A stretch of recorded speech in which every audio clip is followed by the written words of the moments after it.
All right, well, the clock is ticking, right? It certainly does for me, because I've got 12 minutes sharp to deliver this talk, but it actually does for all of us. Because in about 12 minutes, deforestation will have wiped out the surface equivalent to 300 football pitches, and humanity will have released another 1 million tons of CO2 into the atmosphere. Right? So technically, yeah, 12 minutes, we're a little bit more screwed than we already are. But before you thank me for that depressing introduction, I could also, in 12 minutes, try to convince you that the fight against climate change is not a lost cause, and that we actually already have one of the most solid allies around here, ready to help right here and right now, trees. Well, technically, alliances work both ways, right? And let's be honest, trees don't really need us, do they? But what if we at least desperately needed them to clean up our mess? I mean, after all, they're the typical, long-trusted, quite benevolent friend we could naturally look for when searching for an ally. I mean, they're more or less around us at any milestone of our lives, aren't they? They're even deeply rooted in our language, in so many languages.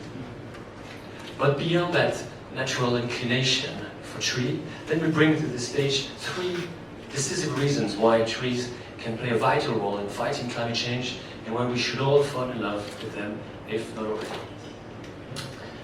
But first and foremost, trees are affordable. In fact, they're here for free. And we humans are pretty good at inventing things and developing technologies, right? But it always comes at a high price. And by that I mean that technology is always very capital intensive, very resource demanding. So here's my first piece of good news. Mother Nature has granted us one of her best tech when it comes to maintaining a planet livable, trees. And the tremendous amount of technology encapsulated in tree is actually free. Don't get me wrong, it does cost money to plant and maintain trees, but what you're ultimately paying for in tree planting and forestry is manpower and basic machinery, something we all can afford. But no one's ever paid a single penny for the complex photosynthesis to exist, for the chlorophyll molecule to exist, for the immense variety of tree species to exist. It took Mother Nature's around 3.8 billion of years of research and development to create trees, but she nicely didn't put any patent on it. So this piece of evolutionary goodness is still available for us for free. In addition, trees are also incredibly resource efficient. Let me give you 2 examples. Next time you are counting the rings on a log, to estimate the age of a tree, try to spot that very large dark area at the center of it. It's called duramen.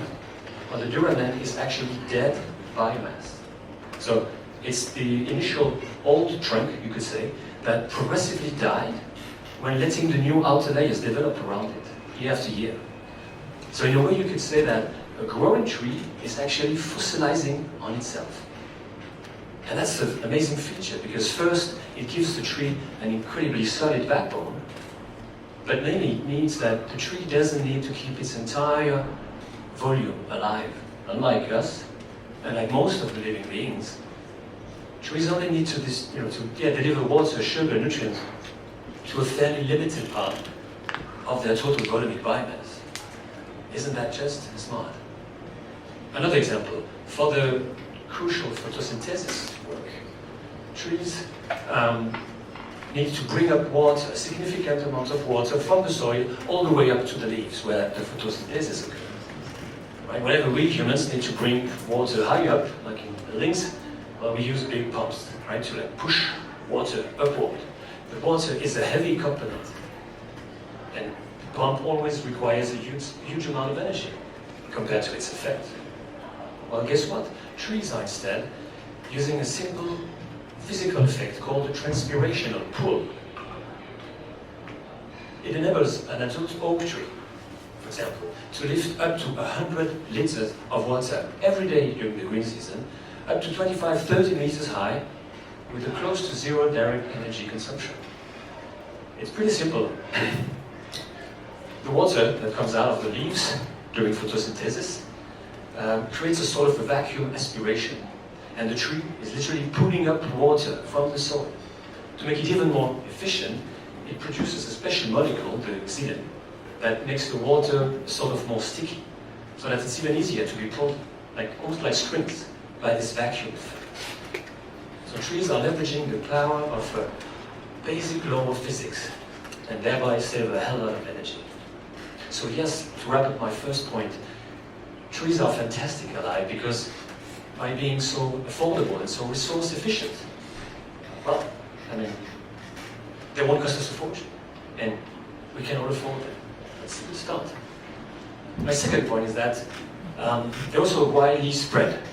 I mean, you find them basically almost everywhere, which is somehow quite a paradox because they can't move.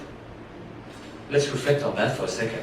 Trees are stuck, almost like me here, for their entire existence on the same spot for once and forever.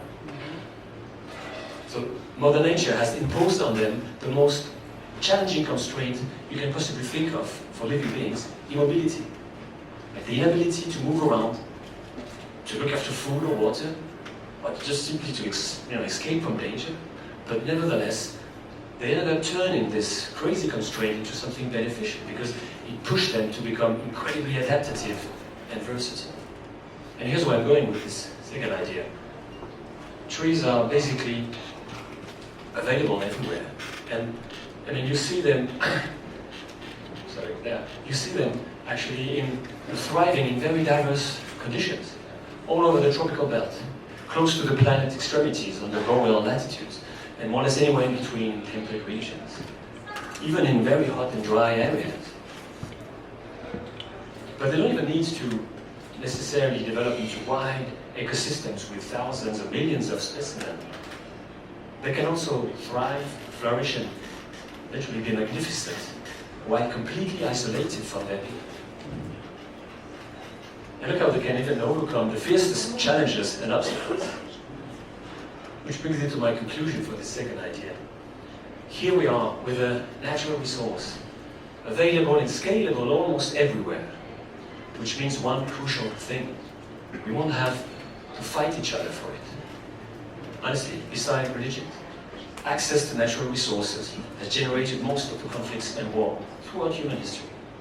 But here we are with a natural resource we won't have to go to war for, because everyone can access it, develop it, benefit from it. It's everybody's ally.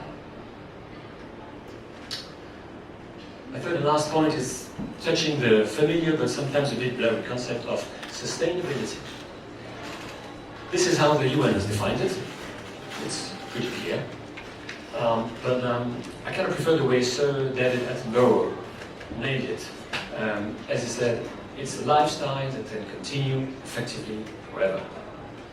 Well, while we humans have built a lifestyle that demands more and forever, trees are actually materializing the true meaning of sustainability. Let's look at it this way. Trees produce wood, like several cubic meters of timber for a single tree. That's kind of what they do. While we go to work, they produce wood. And so you can see it, look at a tree independently, almost like a sort of a mini factory, right? Each tree being a production facility that produces one unique commodity, wood. Well, this is how most of human factories work. I mean, almost all our production activities systematically generate a large amount of waste and disagreements, such as noise, greenhouse gas emissions, and all sorts of polluting substances with usually a very little level of recycling potential. And well, here you are looking at trees, Mother Nature's factory. The waste from that production activity consists mainly in biomass, which is feeding thousands of other species, from mammals to insects or microorganisms. And beside that waste, well, they mainly reject oxygen and water, the very two most fundamental elements of life on Earth. So wherever trees, you can get the next one anyway, wherever trees thrive and forests thrive, they actually improve their surroundings. They literally directly contribute to improving their environment. No surprise that forests are the home sweet home for like 80% of land-living animal species, right? So trees are not just being sustainable, they're actually regenerative, meaning that they not only protect and restore, they actually replenish the world. Imagine if we could replicate that lifestyle. Wouldn't that be humanity's ultimate and most beautiful ambition? But well, here we are for now, almost 12 minutes later, with a little bit more deforestation, unfortunately, probably a bit more CO2 in the atmosphere as well. But also, I wish, with your hopes a bit higher up, because with trees, indeed, we do have already one of our best allies to fight climate change. But we need to approach this astonishing resource the right way, humbly, respectfully, and responsibly. So we need to move away from the highly productive monocultural tree farms and rather promote close to nature and sustainable forestry, which ban chemicals and pesticides, avoids clear cuts, mix species, local species, and aims for like a permanent forest coverage, because then for sure trees will get us out of the woods.